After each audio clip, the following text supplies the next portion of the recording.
All right, I think by now it's not surprising to hear that AI is coming for everyone's jobs, but there's something else that nobody is talking about. AI isn't actually the big problem because it's just an excuse. What I'm seeing right now in corporate America is something that's way more calculated than you think. So I want to show you some videos that have been going around, people sharing what's actually happening to them right now. And I'm going to tell you what's really going on and what you need to do about it. Spoiler alert, this is about what you can expect from corporate America. Okay, so listen to what she's saying here. So if you do have a job right now, now is not the time to quit. Please hold on to it with everything that you have. Use your skills now to make as much money as you can while you still can. Hold on to your job with everything you have.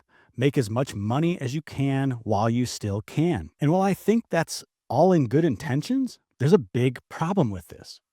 She's terrified because she wasn't prepared. That you should be terrified and that the world is ending, so your only option is to cling to whatever you have and hope to survive. That's the feeling. But when you're scared, you stop negotiating. You accept less and work longer hours for the same pay. Heck, some people even take demotions without pushing back. They're basically teaching you that your only move is survival mode. The antidote to anxiety and terror is always to have another option. Build something you own that can move with you. A point of view, a brand, a relationship outside of your job, at other companies. These are all things that give you options when shit hits the fan. Building something you own isn't too risky right now. It's survival. Use the job you have now and get ahead while getting paid. If you're waiting for things to calm down before you start building, you're playing their game, because while you still can doesn't mean making money at your corporate job.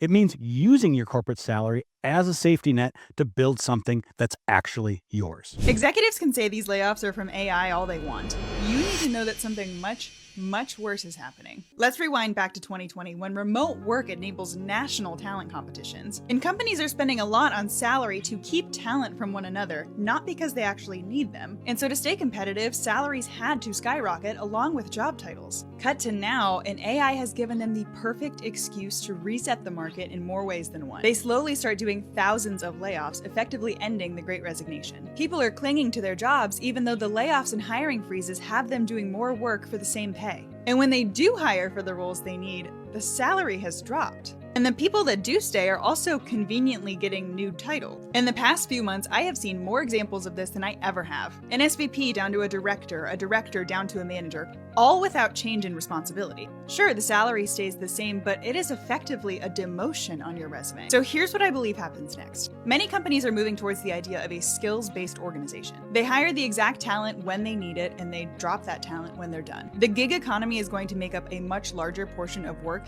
even if we don't want it to. And people are more willing to take a lower salary if it means it comes with things like health insurance and a 401k. So even though it's a fall in salary, it starts to feel like a worthwhile trade-off for a stable job. This is all part of a quieter move to slowly but surely lessen the full-time role into extinction. This is it. This is the whole playbook I was just talking about. I watched this exact thing happen when I was a corporate director. During COVID, companies overhired because they were competing for talent. Remote work opened up the talent pool nationally. Salaries skyrocketed, titles got inflated because everyone was trying to poach from everyone else. But here's the thing, they overhired and they knew it. But they couldn't just slash salaries and demote people without massive backlash. So they needed an excuse, and that came from AI. What a perfect cover story. AI is coming, and it will have its own reckoning, but this round isn't about AI. We're restructuring for an AI future first. We're becoming more efficient. We're optimizing headcount. That's what they say. But look at what's actually happening underneath all of that. SVPs getting quietly demoted to directors, directors down to managers. Same responsibilities, same salary, but your title just got destroyed on your resume. And when they do hire for new roles they actually need, the salary is 20 to 30% lower than 2022. Say what? Why? Because now they say, well, AI is handling part of the workload, so we can't justify those old compensation packages. Let me guess, you've applied to 500 plus jobs and maybe you've only gotten 3 to 5 callbacks. And every career coach out there is going to tell you the same thing, that you need to just fix your resume. But I'm actually going to tell you something different. And while a better resume can give you an advantage in the job market, it's hiding a bigger systemic issue. You see, with mass layoffs and the hiring squeeze that we've been experiencing over the last couple of years, you're dealing with a competition issue. There's too many good candidates and too few good jobs. And what this means is that your competition is through the roof. And all this is doing is enabling employers to act poorly because they don't have any incentive to do otherwise. So when you're feeling frustrated by the job market, yeah, a good resume can certainly help, but that's not the biggest issue. You're just dealing with odds that are completely stacked against you, and this is not normal. It's a lot harder to land even a simple interview right now. So while it may not feel this way, it's the system that's broken and not you. I just know that company hiring managers are smiling from ear to ear when they realize the job that they just posted had 500 applicants. That's not at all an accident. That's a market that's been engineered to keep labor costs down and workers desperate. And here's the trap within the trap. The entire time you're in that application cycle, you're in reactive mode, hoping and waiting and refreshing your email. You're wondering if today's the day you'll finally hear something back. But the big problem with that is you're completely powerless because you're at the mercy of whoever the company decides to pick. Because think about what's happening psychologically here. Every rejection reinforces the idea that you're not good enough and that you need to fix something about yourself. If you just optimize one more thing, they'll finally choose you. And when you're that dependent, you have zero leverage, which means that they can pay you less. They can work you to the ground. It's essentially a race to the bottom. I mean, what are you going to do? You need them more than they need you at this point. This is what happens when your entire identity is wrapped up in your job title. When you see yourself as a marketing director or a senior analyst instead of as someone who solves specific problems in a unique way. Because when you're just trying to get picked from another corporate role, you're competing with everyone who has a similar resume. You're a commodity. But when you start to think about the actual problems that you can solve, the things you're genuinely good at outside of any specific path, that's when you stop being one of the 500 people fighting for scraps. That's when you can start to build something where you're not waiting for permission. Today, me and my entire team were laid off. At this point, executives are saying that it's not about AI, but it's obvious to everybody actually within Amazon that it is. People like myself as technical project managers and security engineers even are being laid off en masse, and they're really only being replaced with software developers who are tasked with automating as much as they possibly can. The gaslighting is what really gets me. It's not about AI. And they come up with some bullshit excuse. Like, it's obviously AI, but companies don't have the integrity to actually admit this because they want basically plausible deniability. They need you to believe the official story because if they admit it's about AI, then they're admitting that they're placing a bet. They're offloading risk of their strategy onto you. They're experimenting with AI, and when it doesn't work out the way they hoped, you're the one that pays the price, not them. And this is happening everywhere. It's not just Amazon. The playbook spreads fast. One company does it, gets away with it, and suddenly everyone's using the same excuse. So here's what you need to accept. And I know this is hard to hear, but your company is not your friend. They're not looking out for you. They're looking out for themselves. And the second it becomes convenient to let you go, whether that's for AI, restructuring, cost cutting, alien invasion, or Armageddon, whatever the fuck they call it in the future, they will do it. And they'll sleep just fine doing it. It doesn't matter if you're a single mom who worked for a decade or for the guy who's a year away from retiring and gets that severance package. It doesn't matter. It doesn't make them evil either. It just makes them a company. And they're out. And this is just how companies work. This is reality. They do what's in their best interest. They optimize for their survival and their profits, not yours, which means you have to take responsibility and create options for yourself. So stop giving them loyalty they haven't earned and will never reciprocate. I'm not saying be a bad employee. I'm not saying phone it in. I'm saying you need to start thinking about your job in the same way they think about you, as a transaction. You're trading your time and expertise for money and benefits. That's it. The moment that trade stops working for you, the moment they decide it's not working for them, that relationship's over. And this is the mindset shift that most people struggle with. But once they figure it out, it's completely life-changing because you literally take back your hours and your life. Companies are absolutely lying about additional waves of layoffs. It will be very sneaky. A lot of times it's not like a flat out lie, but they'll try to like call it something different, like trimming the fat, restructuring. Something happened to me where the company that I was working for went for 2 rounds of layoffs. And at the second round of the layoff, they refused to call it a second round of the layoff. It was just an extension of the first layoff because when doing the first round of layoffs, thinking that people would just naturally leave. And they said, oh, since no one's hiring, that didn't happen. First off, big tech companies are not hiring, but there's tons of technical roles out there. Just want to make that clear. Second thing is it's a second round of layoffs. I don't understand the difference between the semantics. I just wanted to say that there are some like shady stuff going on. I don't know if it really like truly affects like your day-to-day life, but I just want you to be aware of it. So it's not a second round. but it's an extension of the first round of layoffs. You know what this tells me? They're making it up as they go. They lay off people thinking others will quit. And when that doesn't happen, now they're laying off more people, but they don't want to call it a second round because, well, that looks bad. Corporate works on narrative. They need a story that makes sense to investors, to a board, to the market. We did one strategic restructuring.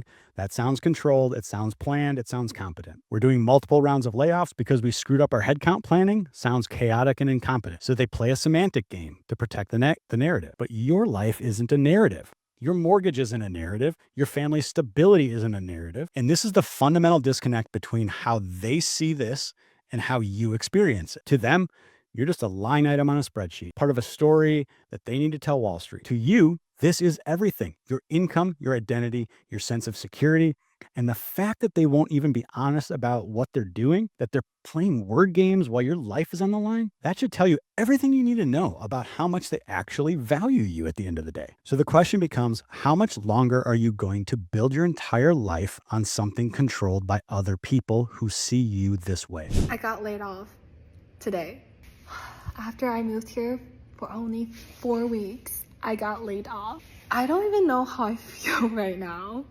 It just feels insane. I don't even know. Like, this feels crazy.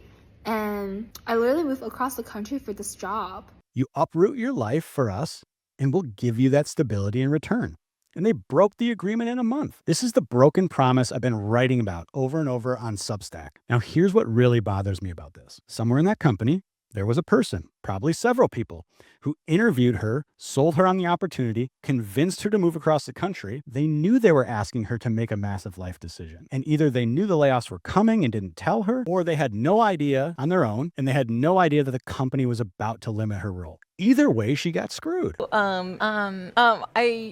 So This is what happens when you give someone else complete control over your stability and your future. You make major life decisions: where you live, where your kids go to school, where you build a community, based entirely on whether the company continues to want you. And the second they don't, everything falls apart. This is why I'm so insistent about people building something on the side while they are employed. Not because corporate jobs are evil, but because you can't build a life on something this fragile. You need options, real options. Not, I hope my next job is better, actual leverage. Because she's going to find a new job. She's clearly talented enough to get hired. She's going to carry on with this forever. The knowledge that no matter how hard she works, no matter how much she sacrifices, it can disappear tomorrow. And you can't live like that. Not really. Okay, I want to go over this article that was written about 4 months ago because it predicted exactly what we are seeing happening right now. Companies laid people off betting AI would replace them. Surprise, surprise, it can't yet. You're fired. So they're quietly rehiring, but at lower salaries. And you saw people look at this and think, see, AI didn't replace us, we won. But the truth is, you didn't win, because even when they're wrong, even when their billion-dollar AI strategy completely failed, they still found a way to pay you less. And by the way, AI is going to win. It's getting better and better and better by the minute. So this article says 55% of employees regret the AI layoffs, but they're not bringing people back at the same comp. They're using this entire disaster as an opportunity to reset salaries downward. So let me be really clear about what just happened here. They fired you claiming AI could do your job. AI failed. And now you get to come back to do your exact job and exact work, but for 20 to 30% less money. And you're supposed to be grateful for that opportunity? That's not AI backfiring. That's a calculated reset of the labor market. And it worked exactly the way they wanted it to. It sets a bad precedent for everyone because now they've established a new norm. They've proven that they can do this. Lay people off, let things break a little, rehire at a lower cost. It's basically a template now. So here's what you need to understand. You are not safe just because AI can't replace you yet. You're not safe because they've realized they don't need to replace you with AI. They just need to use AI as an excuse to restructure and then bring you back on their terms, not yours. And that does a lot for short-term corporate profitability. You lost your leverage, and that's what's actually happened here. So what do you do about it? You stop waiting for them to value you correctly. You stop hoping the next company will be different. You stop playing a game where they can reset the rules whenever it's convenient for them. You build something where your value isn't subject to their experiments and their restructuring and their quarterly earnings calls. That might mean consulting on the side while you're employed. It might mean building a small business based on the expertise you've spent 20 years developing.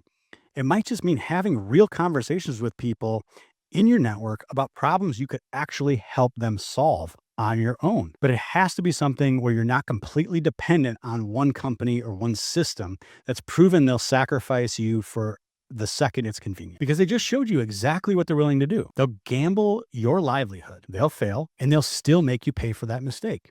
The only question is, are you going to keep letting that happen?